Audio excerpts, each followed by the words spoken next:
people with lived experience are just completely missing from all of the conversations in the anti-slavery movement. When survivors start speaking up or taking these spaces, there will be a change in the system.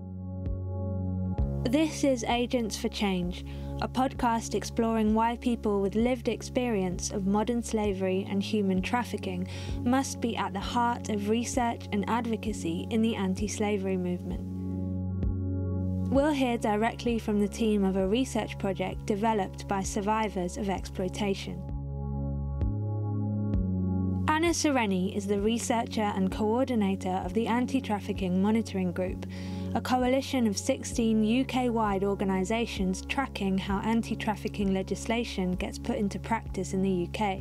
The coalition is hosted and chaired by Anti-Slavery International and puts particular focus on the protection of survivors of modern slavery. But Anna feels that the anti-slavery movement needs to do more to engage people who have lived experience of exploitation.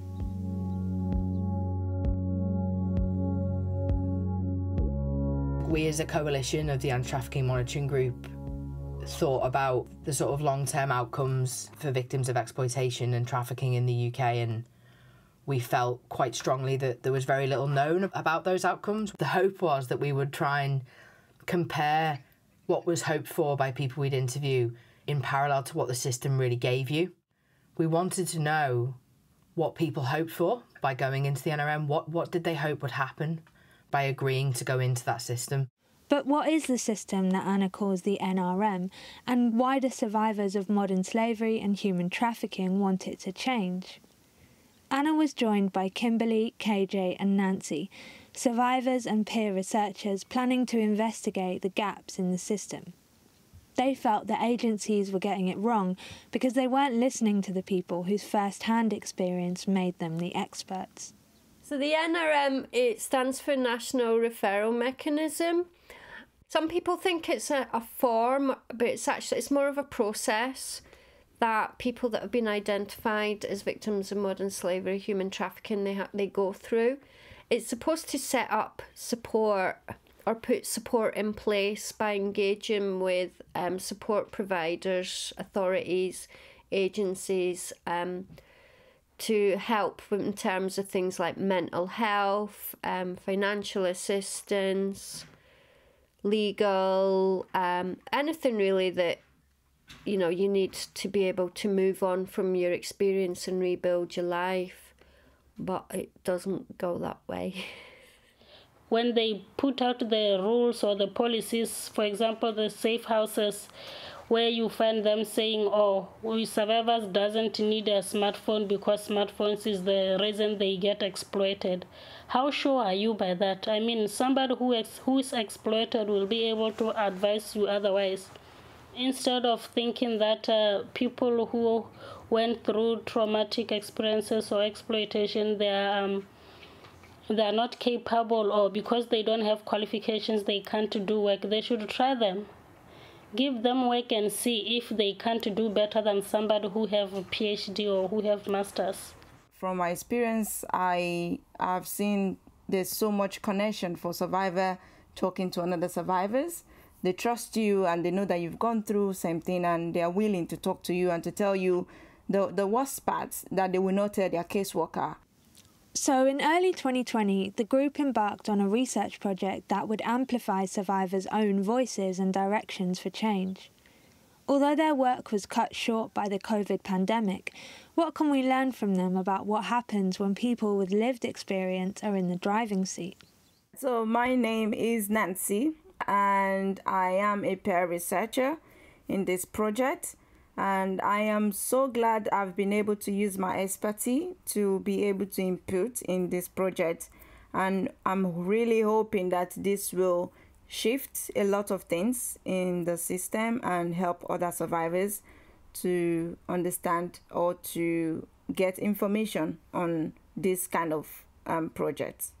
Hi, I'm Kimberly. I'm a peer researcher on the project, and I really hope that agencies and organisations actually become more survivor focused and utilise the skills that we all have to be able to input into the services that they provide.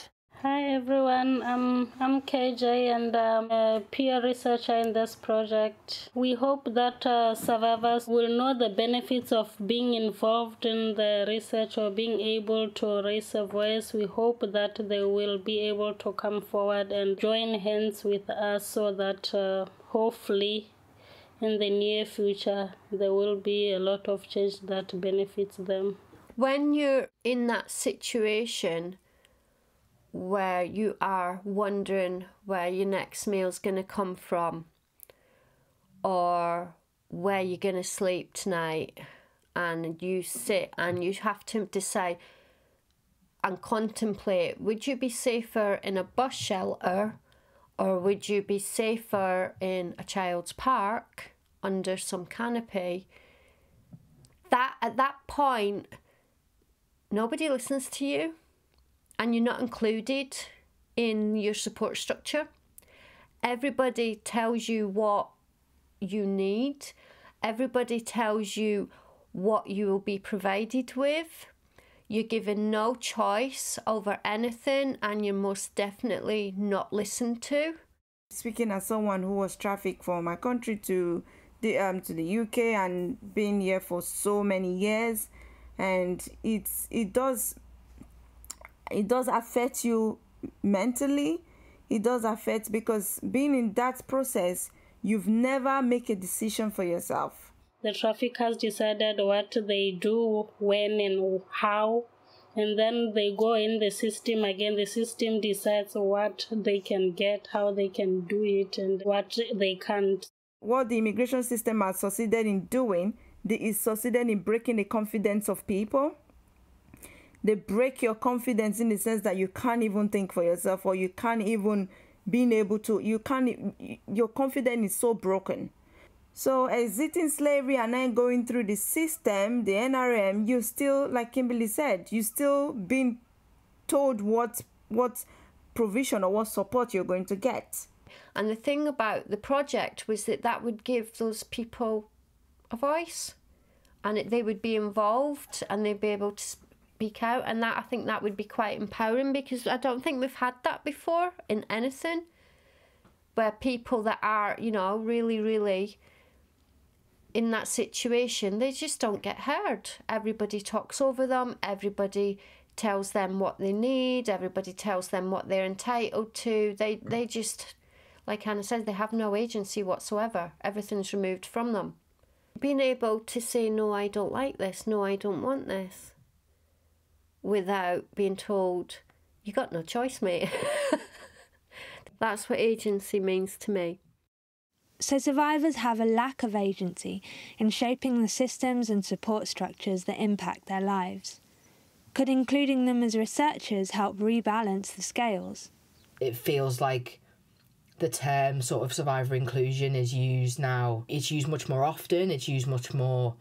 It's used by more and more and more people, whether it's the government or organisations, and yet it seems to really exist on a continuum of everything from sort of completing a feedback form when you've had a service to maybe what this is, to actually working with people as equals. If a caseworker asks me, "Oh, Nancy, how was the meeting, or how was the meeting you went to in the Home Office?" I'll be like, "Oh, it's fine." But if I'm discussing same question with my peer researcher, with a survivor like me, I will really be open on how I was treated, because I feel like the caseworker might say, "Oh, it's normal. This is how they operate." But to me, it's not normal, because if I speak to the survivor, they will know, they will understand, because they've probably must have gone through that experience as well, and they've picked out the problem. When it's peer-led and the survivors or those with lived experience get to research other survivors or people with lived experience, it prevents bias as well in the system. There's a lot of openness. There's a lot of sincerity of what individual is really going through. We understand each other, so we're not going to misinterpret the responses, or it's not going to be used intentionally against that person to look and pick for faults. We see it as it is. If we have a lot of survivors who are peer researcher, I'm sure there will be a bit of shake and a switch in the system, in the NRM, in the immigration, in the Home Office, and all that. There will be so many things that haven't been thought of. It might be something minor, but it's a huge change. But for me, again, how do we bring survivors to bring in these changes? That's a huge part for me, right? How do we include survivors to create this change? What is the process? If it's not being done well, survivor will go through re-exploitation in that process, and we don't want that.